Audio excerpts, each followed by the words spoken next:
Like a tidal wave, a hurricane, like a thunderstorm, the pouring rain. There we go. We're back from the shops. The Ninja and I went out for a little adventure. She wanted to pick up a few bits and pieces. Now there is something that I want to build from this book, but we'll talk about that in a minute. We went to Kmart, Spotlight, a place that I think was called Party Supply World, the Reject Shop. All different places looking for different craft supplies, or I was looking for craft supplies and the Ninja was looking for her own stuff. But I did pick up a few bits and pieces. We'll have a look at those because some of them are going to be useful for the next piece of terrain I want to make from, the Legends of the Old West rulebook. But I did pick up one thing for our game tomorrow with Ara and myself. I thought I'd pick up this really cheap felt hat from Kmart just to add a little bit of flair to our games. I do want to get a full outfit with a neck scarf and, you know, a white shirt and a vest, and I want to find myself a nice pair of boots. Let's have a look at the bits and pieces that I bought and then we'll make some terrain. So I picked up some of this fleece. This is from Spotlight. They're having a 50% off sale this weekend, Saturday, Sunday, on fleece. So this was normally $18 a metre, down to $9 a metre. It's 1.5 metres wide. I got 2 metres of it. This will make a nice sort of generic arid sort of desert table mat. And it's got that lovely fleece texture and a bit of spray paints on this. This is a project for a later date. But I did pick up heaps of different sorts of dowel, 6.3mm, 8mm, this 6mm one.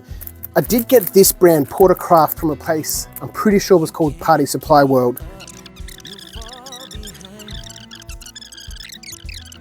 And I picked up this bottle of spray bottles from Kmart. So I'm kind of hoping that, you know, this pump action on here and the mist that it lets out will be fine enough so that I can make my own super glue accelerant out of some bicarb soda and water. I've seen a few tutorials on that, so I thought I'd give that a shot. But yeah, as I said, lots more wooden crafting supplies. Lovely. I'm organised this time and I found it in the book, as I said. I want to make another piece of terrain from the Legends of the Old West rulebook, and that's this little sort of animal pen. Where is it? Have I found it? Yeah. Oh, no, I've lost it. So much for being organised. Here it is, this one here, this little animal pen, which I thought would be a nice thing to add to the Wells Fargo storage facility, because they're going to need someone to keep their horses, right?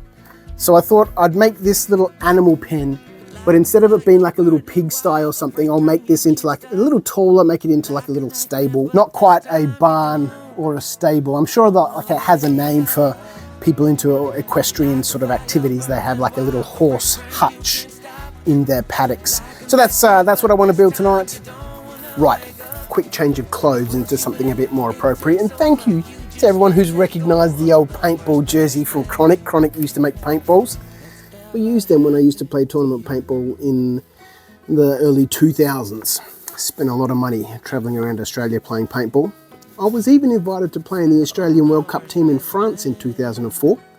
But at that stage we didn't have any sponsors, and so we had to pay our own way and I couldn't afford it. Anyway, the base has been cut nice and quick and simple on the old Dremel Moto saw. Whipped that out, beveled off the edges with a knife, and gave it a quick sand just to clean it up, but it's all ready to go. Now I have printed off from the rulebook all of the pictures that I could find of that animal pen in the rulebook. There is one picture that I've included here. It's this one here. And you can see the fencing is different. It's got a different type of building on it. And that got me thinking, maybe I don't want to go with this sort of daubed sort of animal pen. So I've quickly sketched out on here my plan, just so I have an idea of what I want to do. Now, the type of fencing I'm going to do, just to keep it slightly in theme with the fences that I've already done for this set, I'm thinking I might just stick with the same sort of style of fence. rather than something that's a little bit more, you know, a crafted sort of fence. I think I'm just going to go with this type of fence where the logs are just, you know, nailed to the outside of the posts. This little section here is going to be open to the outside, so there'll be fences all the way around. And then this little section here is sort of going to be a little bit like this bit here, open from the outside. Maybe some barrels are stored in there, maybe some firewood, maybe some animal feed, you know, I'm not sure. So that's going to be on this side, and then the barn's going to come up this way. I'm going to have one roof that slopes this way and another roof that slopes the other way, but slightly offset, just to give it a little bit of interest and somewhere perhaps for fellas to climb onto.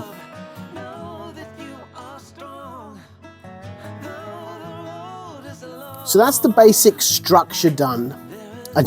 I did start using hot glue to begin with, but then I realized I'm going to end up with all these terrible, you know, the overspill, the splurge, little weld seam around two joints that hot glue creates. And so I thought, look, let's just go back to the super glue. And what I did notice is that the super glue holds really well on this timber, on this balsa wood. And I don't know what the other type of timber from the planks is, but it holds really well. So I don't actually have to use the baking soda. It just grips, and then in a couple of seconds it really sets up. So we'll see how that holds up during the build. I may need to fill a few gaps here and there, but otherwise that's the basic structure. We've got the horse pen on one side, and then on the other side here, this will be fenced off on one side and open on all the others to as like a little storage lot or something like that. So now it's time to put some planks and stuff on here. I'm really enjoying this. That's all of our planking and everything done. Nice, easy, you know, I really like the different variation in the widths of the planks. I think it just adds something that, you know, tells a bit of a story, adds a bit of a narrative that this isn't, you know, an animal pen or a barn or something that they've taken their time to construct. They're out there in the wilderness and they've just chopped up some wood, planed it, planked it, whatever it is, milled it, and whatever pieces they've got from whatever trees they've got, they've used to construct this little shelter, which I'm sure they had every intention of it being, you know, temporary until they've, you know, established or whatever, and they'll build a new one. But it's probably been there now for quite some time as the camp around it continues to grow. But very easy process. I'm really enjoying the fact that the super glue doesn't need to have constant amounts of baking soda added to it or bicarb soda. It just makes it very quick and simple. And because these have been textured, there's so much interesting detail on here to really show up those stains a little bit later on when we get to painting it. The little outhouse, I've kept one side open as we intend it to be accessible from the outside. The rest of this is all going to be fenced all the way around it. But before we do that, I think I'm going to do the roof. Now, the roof isn't going to be removable, it's going to be fixed. It's just going to be a sloped roof on both sides, and I'm going to shingle it. So I'm going to put a little bit of thin card on the roof just to give us a structure to work from. And then I shall contemplate the roof. I think what I might do is I might put the cardboard on the roof first, and then I'll do the rest of the fence around the borders of this little pen, this little yard. So at least that way it looks like I've made some progress, because I know the roof is going to be a nightmare. Now, I'm not 100% sure how I'm going to do it yet. If I'm going to use chopped up little bits of popsicle stick, or if I'm going to use you know, some cardboard. I'm not 100% sure yet. My word, that was a little frustrating to do all the fences. The bamboo, it doesn't paint, it doesn't take the stain very nicely, and B, it's not gripping instantly like the other woods were in the build of the main cabin. It was quite frustrating. I did I did have to use a little bit of baking soda. And when I did the other fences, it wasn't really a problem. They were just like a linear surface and I had much more maneuverability around them.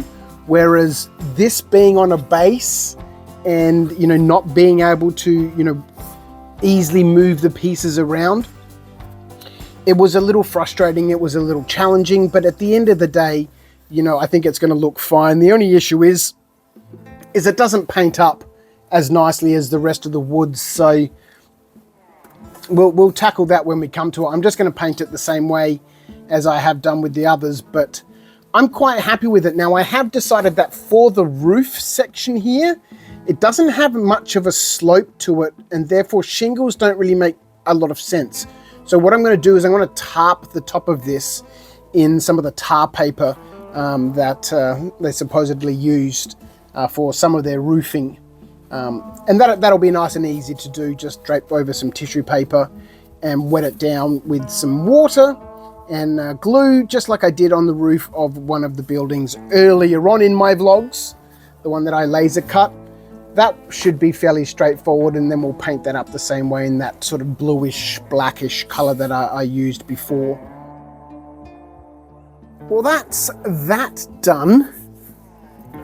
Again, the building, fairly straightforward. The two different colored water-based decking stains that I've been using.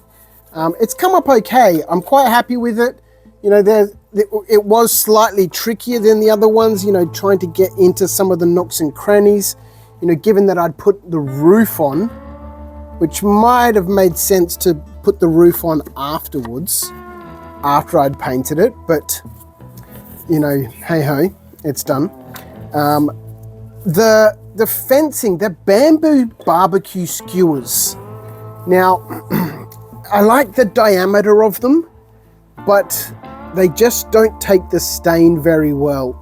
They do paint up okay, so I guess it's not really a problem from that perspective, but you know, they don't take the stain very well, so they needed to be painted with a regular paint. Now I've been using two regular paints from the hardware store, just regular acrylic wall paints. Don't ask me if they're emulsion or anything like that, I've got no idea. One of them is called Rich Soil and the other one is called Yellow Nile.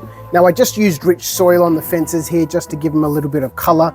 We might worry about doing some more work on them at a later date. It would be nice if I could do them all with the stain, but then I guess, you know, that's not going to give us any variety in the color tones or anything like that. So I don't know. The fencing I might come back and put a whole bunch of grays and stuff onto, just to you know, really age them up a little bit, as though, you know, the wood that they've used for the fencing perhaps might not be the best quality fencing, and thus therefore hasn't been used for houses and all that sort of stuff, and has just been left laying about, hasn't been stored properly at all. You know, who knows? So I might come back and do something with that, but as of right now, you know, I think it'll be perfectly fine the way it is. All we really need to do now is do some basing. Now I am not going to do the bases like I would on a miniature, just some sand and some gravel and some stones. I'm actually going to mix up some goop, some texture paste to you know, help lend the impression that the ground is really just turned up. It's had a lot of animals in there. There's been a lot of movement, so I'm going to mix up some of that, apply it all to the base. Well, this is a little bit anticlimactic. The battery on my camera went flat and I didn't realize it wasn't charging. The cable wasn't plugged in properly, but it's done. We're finished. We painted the roof. We did some painting. We've added some flock. We added some tufts. Look, it's not fantastic, but it's finished and it's going to look fine on the tabletop. I'm quite happy with it. A fun little project. Maybe a little bit of dry brushing here and there just to pick out some of the details and sharpen some of the edges. But it needs barrels, crates, it needs some accessorizing. But for the moment, it's going to be a nice little piece to add to my collection. I don't know if it will see the table tomorrow. I've already arranged a layout for that, but we'll see. Another piece added to the collection. You know what I need now? Is some goddamn horses to put in this little paddock. Job for next time.